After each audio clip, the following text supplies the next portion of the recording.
Hello VC, it's Alexander from Wax and Wine, and I'm back. New vinyl finds in 2026, the first of the year for me. Shortly behind this, I really hope to have a vinyl tag. And a promise to you guys, I want to start working on my editing, making it cooler. I watch so many of you guys. You're so talented. I love it. And insightful. So my promise to you, one, put out more content. I really do want to be a little bit different than just vinyl finds. It's fun for me to buy records, but it can't be that fun for me to do show and tell all the time for you. Again, reintroduce more beverage. I want to share my excitement for wine. I don't want to be too pedantic, but anywho. Also, I want to buy with intention. This year, my own goal, you are my vlog. I would like to buy much less records. When you guys talked about how many records you added to your collection, mine was embarrassing. I'm not a professional flipper. I do not sell on eBay. Considering some of my trade. I traded with someone other than going underground and it didn't work out in my favor. But with that said, I'm not a flipper. I just am a ravenous collector and I don't need to be. There's a lot of stuff I'm gonna purge out this year. So it is what it is. This video is vinyl finds really from Oregon and Ohio, from really the very end of the year to the beginning of 2026. And I do this every year. I go visit my parents in Oregon, and then I fly out to Ohio, spend time with my fiance's family. So we start in Florence, Oregon, down at Albatross Records, which is coastal Oregon. This is where I picked this up. Mr. Bo Hansen's Magician's Hat from 1972, a Swedish prog artist and keyboardist. This is a 73 recording on Charisma Records. I paid $12. I had seen Dom, Seeking the Thread, talk about this recording, so I wanted to check it out. It is proggy, it is lovely. It's very easy to get into, right? Really enjoyable listen, and again, 12 bucks, I can afford that. What I was after was jazz and maybe some indie rock. That is one of the big mission goals this year. Watching Jonas in Sweden there show some of these indie releases kind of made me pine for the stuff that I still have on CD, thank God, but would like it on vinyl. So Pavement, Ween, things like that.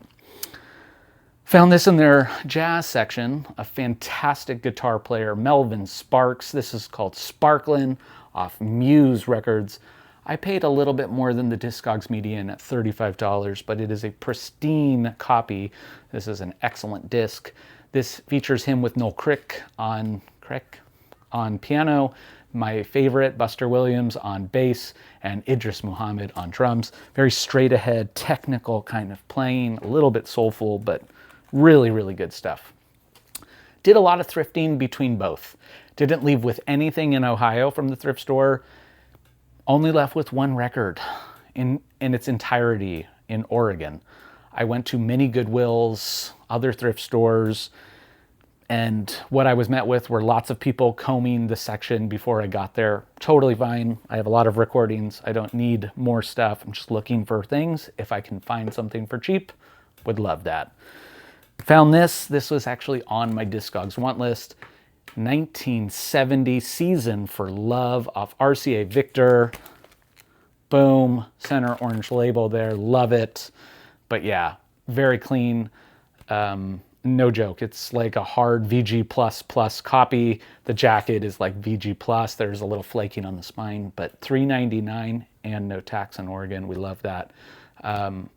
Delicious, soulful recording. I don't need everything from him, but I have his debut on RCA Victor, and I have a film score that I wanted, and I'm just looking for Foxy Brown, and I think I'll be content with the Willie Hutch recording. Saw John the Digital Gramophone talk about it, thought I needed it, got it, boom.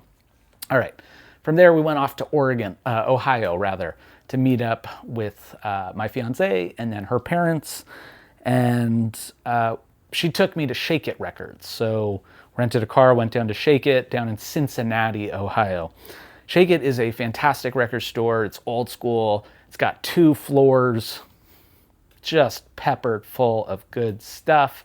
One of the things that was a takeaway from my time in Ohio was how affordable everything was relative to the left coast or Los Angeles, or where if you were coming from New York, you'd probably be met with a similar feeling that I was finding $5 to $10 records all day that were in nice condition, VG Plus or better, that would be $20 to $25 records here in LA.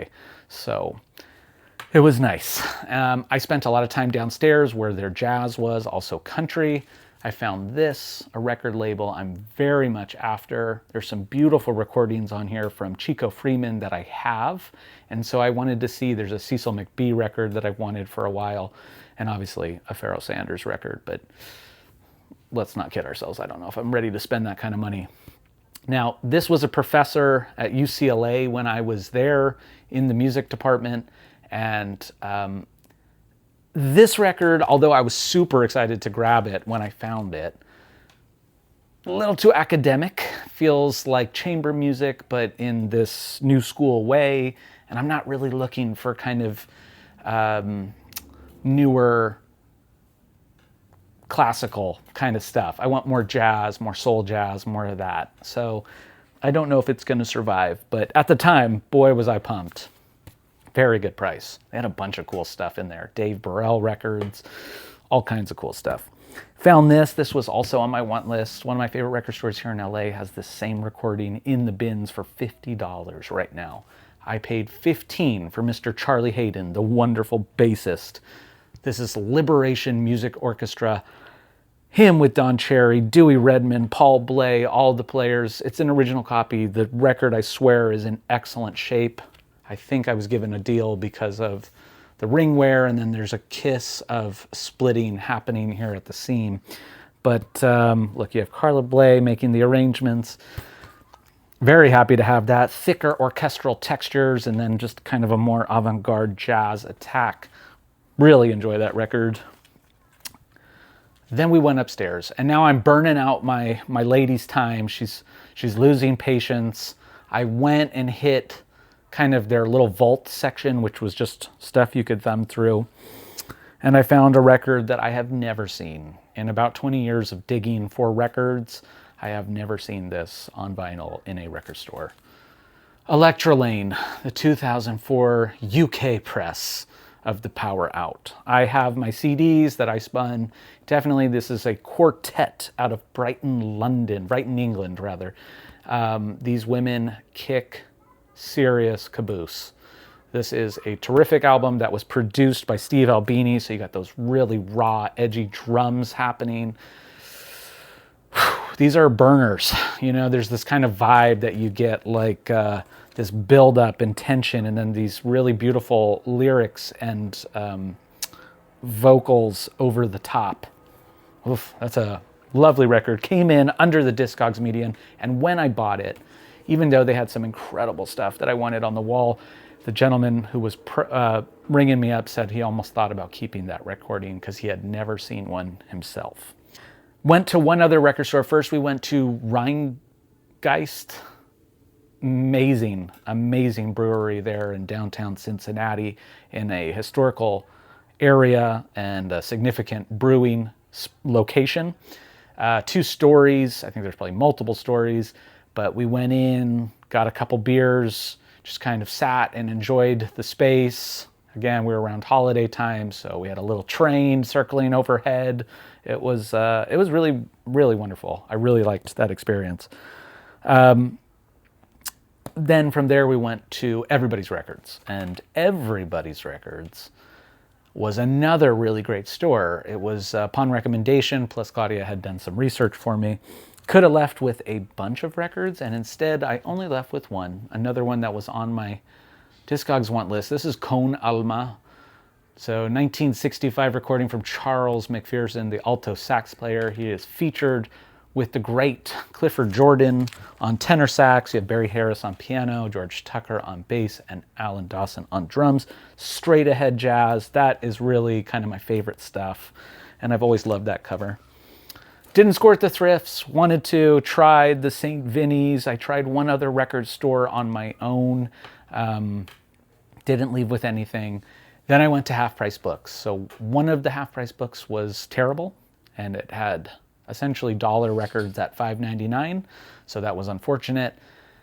And so I went to the other one not really thinking too much, and I saw everything. I saw all kinds of CTI recordings that were in VG Plus for $3.99 and $4.99. I didn't leave with any because I have them, but I thought, what a deal for somebody here in Ohio. But what I did leave with was from one of my favorite blues labels out of Chicago, Delmark. What a crazy label, right? You have Sun Ra, you have the Hoodoo Man, all kinds of great recordings happened on this label. But here's one I never heard of, Robert Jr. Lockwood, Steady Rollin' Man. So this comes out in 1973. This is a little bit more up-tempo blues. Feels good. That's just a great recording. And for $7.99, I'll take it. And lastly, found this once I circled the island of records, the rock side. Saw a bunch of stuff, was grappling kind of with the same situation, had 2 or 3 things I was thinking about buying. I saw this, it was absurdly low. Once I took off the sticker, I saw more damage that I didn't spot. But boom, from our Scottish friends, Cocteau Twins. This is Treasure, coming from 1984. So yeah, when I removed the price sticker, I saw that they were hiding. This is, save for their most famous work, something that I was really interested in acquiring, and for $14.99 to get a beautiful UK copy, lovely.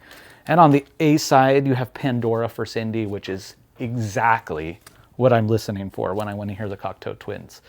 So that's it. It was a tremendous holiday break, a great start to the new year, and look out for a vinyl tag. I hope you guys are all well, and we will talk to you soon. All right, bye-bye.